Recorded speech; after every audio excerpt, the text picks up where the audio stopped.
Nyt se kuva video. Katso siitä näytöstä, niin kallista vähän, että näkyy paremmin pimiästä.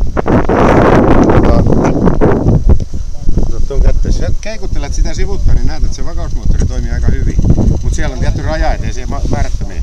Mutta tommoset pienet heilunnat, se ottaa kaikki pois. Ihan vakautta. Eli Peppe, katso tänne päin. Tuosta pyörästä saat muuten kameraa sit ylöspäin, hei. Jos sä säädät sen silleen, että se kuvaa naamoin sopivasti. Niin. Joo, jumala. Pedro! Peter! No! Tästä näkee sit niinku periaatteessa Kamera käy. hakkepää huonomman kalamia. Joo, hei.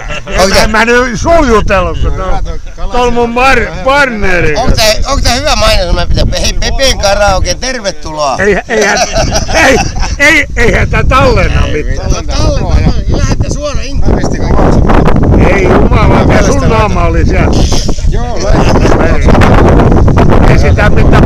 mä kuulen vähän metalalla. Saaks se vielä vedetty takaisin? Saaks se vedetty? Hyvän hyväksi sitä heiluttaa näin. Se on tälleen näin. Joo. Nyt kuva pysyy ihan jumalalta. Eikä mahtavaa. Se on hieno peli. Tämmöstä ei kellään muuta. Tää on ainoa maailmassa, missä on tämmönen käsi välinettävä kamera. Siis tää moottoroitu väline. Tää on patterit täällä alhaalla. Ja sitten tässä asennossa tän saa kuvan 30 astetta ylöspäin. Lennokin seisoo, siis kopterissa. Se on vakatasossa korkeintaan, tai sitten alas näin. Et siltä väliltä saa valita. Aika hieno.